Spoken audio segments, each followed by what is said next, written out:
here in just a minute, we'll move from this part of the activity, and we'll go to the next part, which is you're looking at the notes and the handout, and you highlighted some things that were maybe key components or things that caught your eye.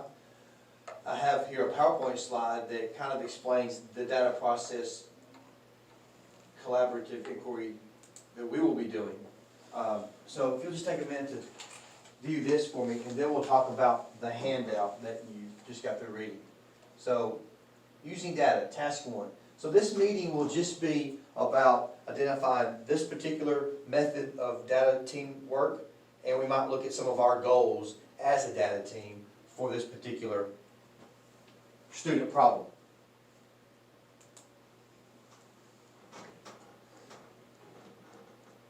So we start here with the foundation, and we'll do some data research. I've done some preliminary data research. I looked at the taper, the CIP, and some formative testing, but mostly it was from the taper. And then I did identify a student learning problem. I had narrowed it down to 3 student learning problems, met with Ms. Snyder, and we narrowed it down to 1, which is specifically 8th grade social studies, 2017-2018 negative growth rates. So we can do some more data research to kind of, well, we'll see how I did as far as my research is concerned, and then do more data research to kind of drill down into the TEKs that are more specific to what could be possibly be a reason for a student learning problem. Like you and I talked about informally, and you, well, Ms. Ryan, some of these reporting 1 category TEKs. And then so we want to verify by looking at the causes, and more data research, generate some solutions, which will probably be in the form of a SMART goal, 1, 2, and 3, usually 3 SMART goals, but maybe just 1. And then more data research. Now, when this is made into a recommendation, and if it is authorized to be an initiative, then we can actually implement these, whatever we deem to be the solutions, and see if they work by looking at student performance for next testing cycle.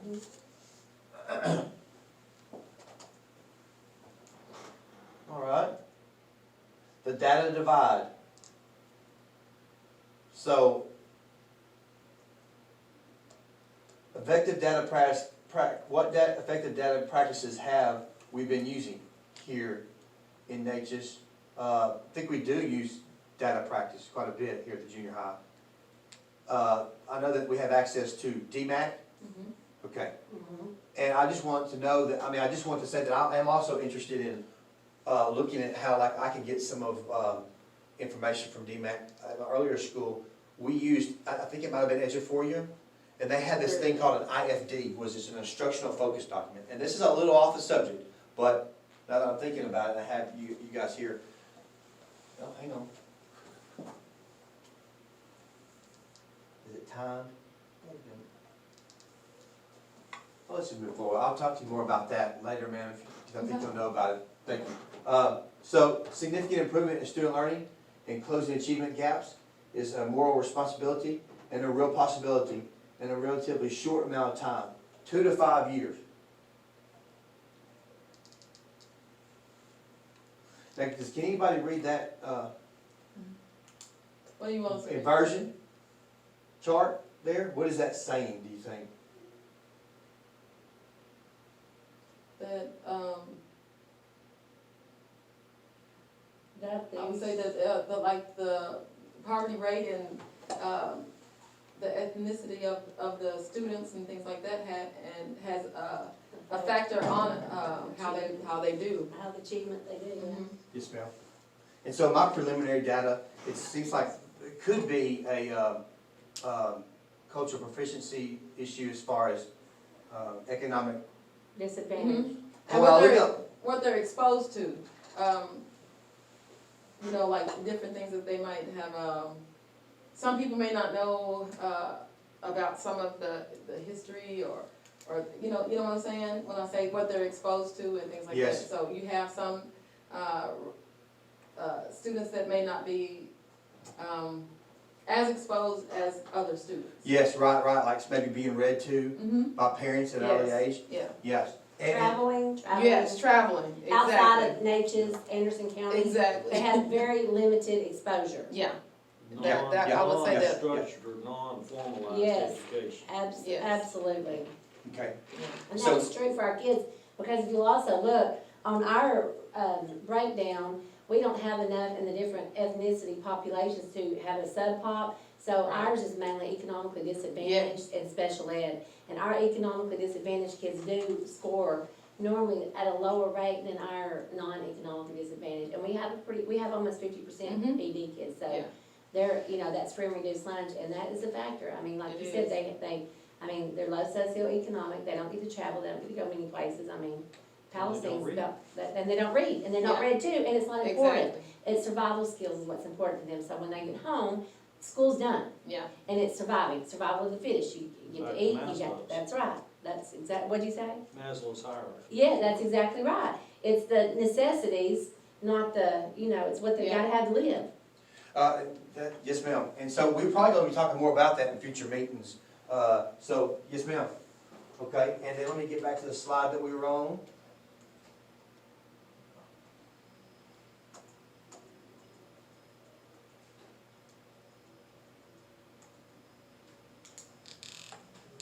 So that subpopulation group of economically disadvantages and possibly African American and or Mexican American students might be something we want to talk about in regards to cultural proficiency and equity. Then there's this bar graph. Canton City Middle Schools improved mathematics over 3 years. And so this is just kind of a testament as far as citing sources and through research, the possible effectiveness of data research and specifically the type of collaborative inquiry data research that we're going to be doing for this data team's meetings. Here's another chart, bar chart that shows achievement scores in Ohio. And the idea is the numbers speak for themselves. I hear this a lot, that the statistics don't lie. So you have test scores that have gone up. And this is examples of schools that have used this data-driven process? Yes, sir. Okay. Yes, sir. But we're seeing, I guess when I'm looking at this, what I'm seeing, if y'all are seeing this too, is the subpopulation groups performing lower. And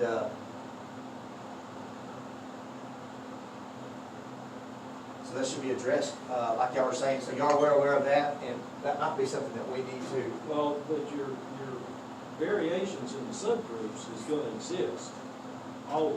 always. We've Yeah. never, ever seen Yeah. that the subgroups are uniform. But the significant thing there, of course, is that all Increase. subgroups did show improvement Okay. That's right. on a percentage Okay. scale.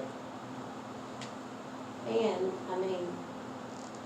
in the next couple of years, you're fixing to see a lot of Hispanics come over with zero English, and that's fixing to really affect that sub-pop tremendously.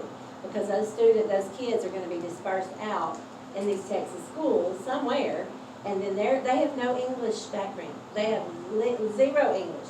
A lot of our Hispanic kids that come, they can speak a little bit of English, these kids have zero. Yeah. So they're strictly, they're non-fluent, and that's gonna start affecting that It is. fast. Yes, ma'am. So you can, that's gonna change in a lot of places. Well, if I'm not getting too far afield, again, going back here talking about the success based on, people especially training with data teams, et cetera.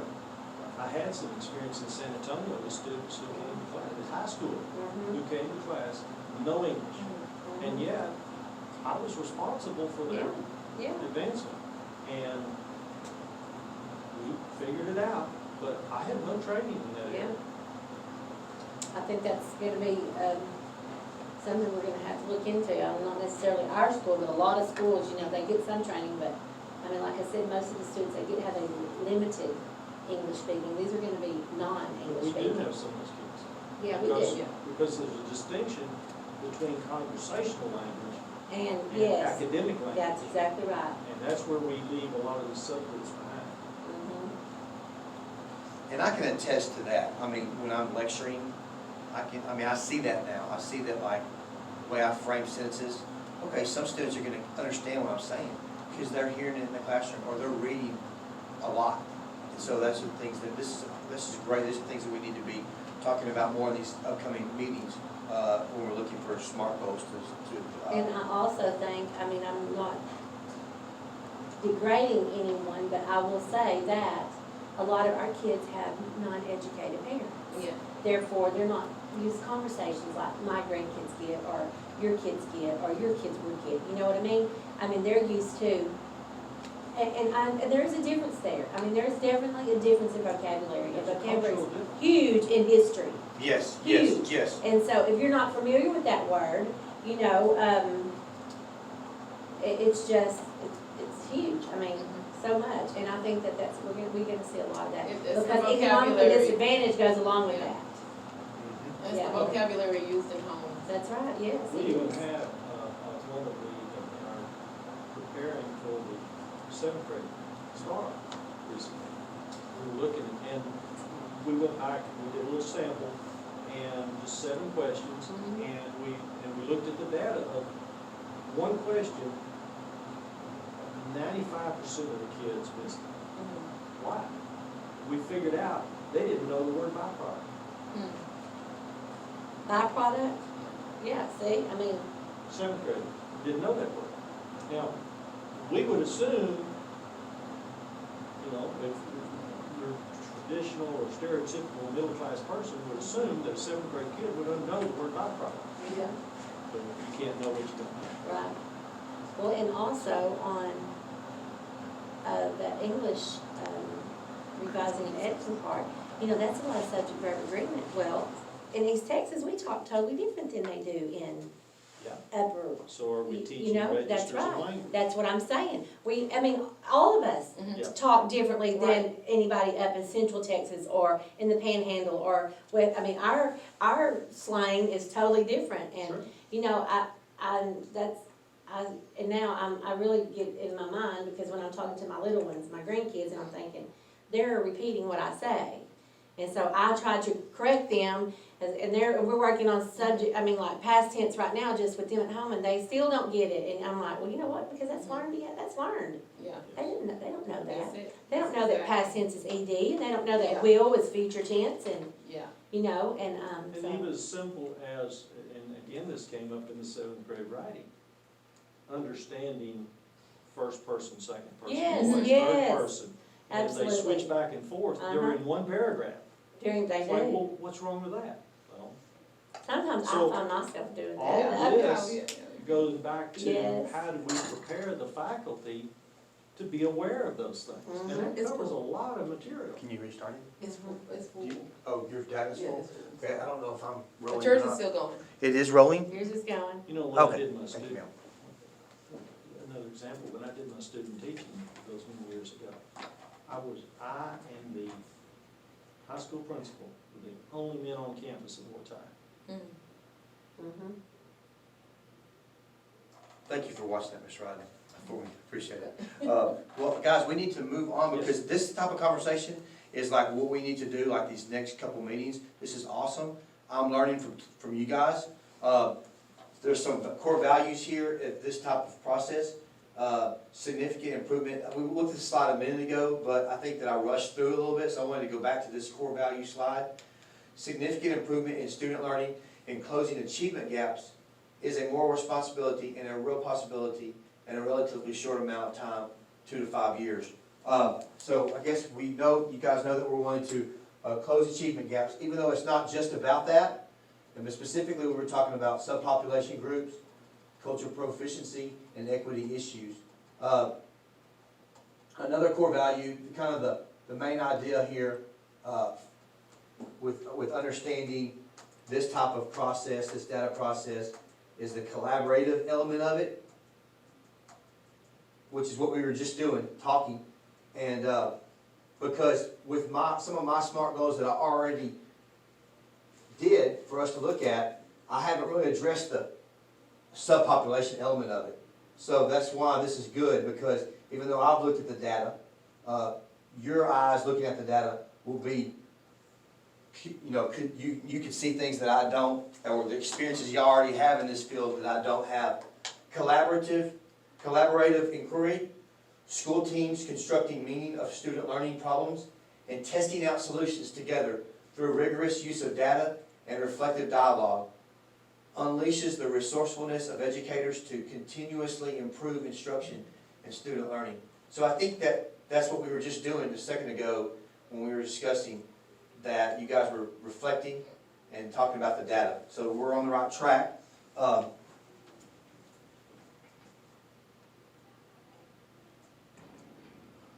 So we have some academic sites, some academic peoples listed here that say that collaboration is key. And that the inference is that in order to bridge that divide, collaboration, inquiry is a good way to do that. So that's the basic idea. If you don't mind looking at your handout, and let's just discussing a little bit of what you guys highlighted, starting with you, Ms. Hudson. Well, I just highlighted, I went over the 5 steps of the data process, using the data process, and so I would, in my mind, know exactly what we're looking at, which, the table pretty much tells that. That's really all I highlighted. I've read it, several times, because I read it last time too, this same handout. Yes, ma'am. But that's really all I've highlighted, are just some basic 5 steps, and so I'll have in my mind what we're gonna do.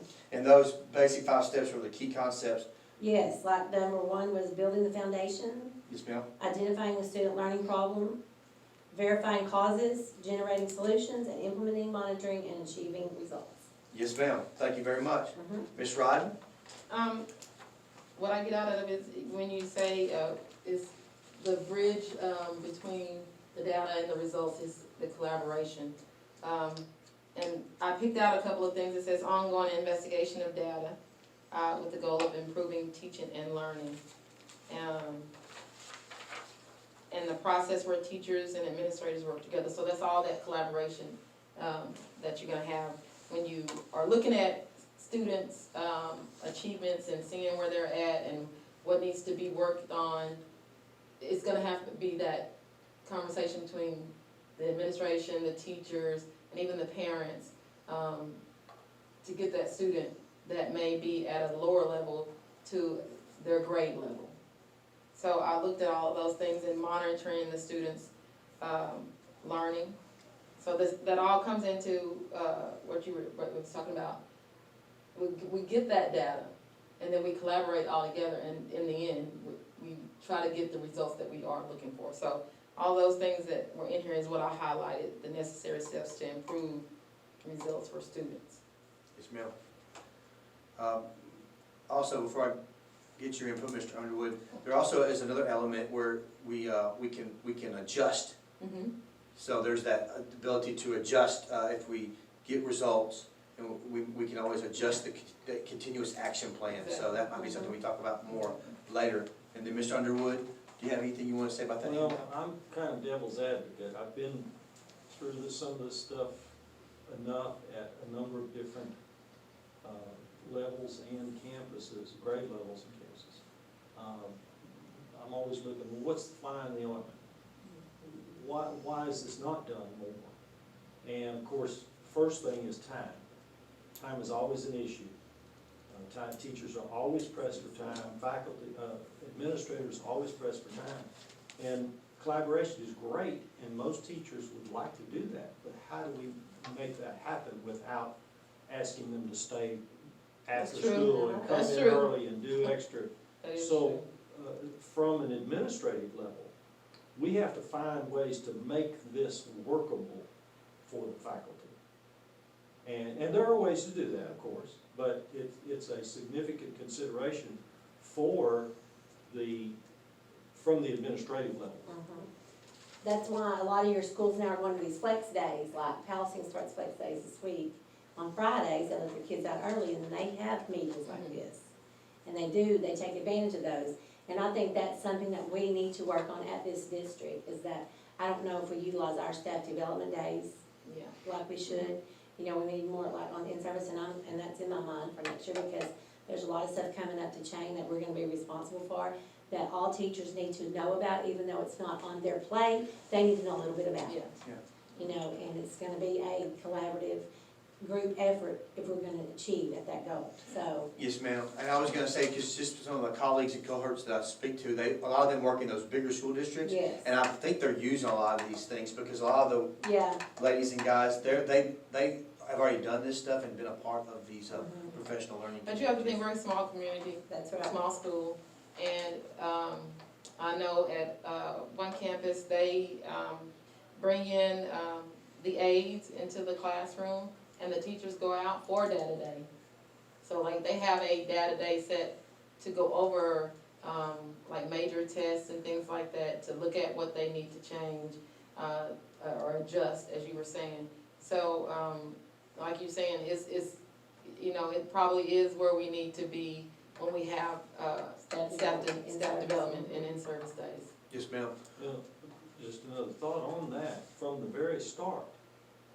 You know, when you say, oh, we got a new program, well, the immediate reaction for a lot of us is, oh, God. Yeah, Here we go. another That's program. right, that's Yeah. exactly right. Yeah. So you have to be ready to sell it Yeah, right from the very first. Yes, yes, sir. And, you know, again, going into this collaborative and especially trained and rigorous use of data, that sounds to teachers like, oh God, I got more Mhm. work, more responsibility, more paper. yeah. So we have to, from the very beginning, say, let me show you how this is gonna work, and it's not gonna be an extra burden, and that sort of thing. Have a plan Yeah. beforehand, that's Yeah. right. And When- they researched it really well Mhm. to bring out the important parts, or important points, that you want them to know about, that's, you feel is gonna work the best for it. Okay. Well, thank you, guys. We're pretty close to the end of this meeting, I believe, because the main purpose of this meeting, and we might have to span it to the next meeting, was to be introduced to this process, look at the importance of the collaborative process, the key concepts which we have done, but then we need to move into the part where we talk about roles and responsibilities of the data team members and norms, because we will get excited and passionate about talking about this. We have to have a system in place to where, you know, like, we're getting the information down, because like, this is interesting, because I just saw it happen, like you guys were like talking, and like a lot of stuff, good stuff was coming out, right? So the ability to capture that, I believe, is that the way to say it, and get it systemized so that we do something with that knowledge that's coming out, because that was kind of interesting to see you guys talking about it. To be honest, you know, I'm learning through this process, and so just a little bit of y'all talking about it, I learned a lot. But the ability to systematically get this information and do something with it. And then I think that's the main part of this first meeting. And then when we finish we'll call it a task, because it looks like task 1 is going to span 2 meetings. For the next meeting, we'll just look at the rules and regulations and the norms. And then for the third meeting, we'll go to task 2, which is actually looking at the data, and I'll have the data ready for you. So I think this is a good point, because we're about to get, the bell's about to ring, and we're going to go to the next period. Does anybody have anything to say in I do have a question on your data. You said you use 17 and 18 data? Why did we use 18 and 19? 18 and 19 is what I meant to say. I Okay, apologize. Because I was going to say, we have that data. I didn't know if you were thinking that COVID year, but the COVID year was 1920. So you do have the 18, 19. It's 18, Okay, 19. good, Yes, good, ma'am. good. Yes, ma'am. Well, I was going to say, I have the other if you needed it. Yes, so, ma'am. Yes, ma'am. okay. Because what I did, the tapers that I looked at was 2017, 2018. 18. But the comparison is 18, 19. Right. Yes, okay. ma'am. Well, you know, one good thing about here is like, you have 3 years with your history kids. Mm-hmm.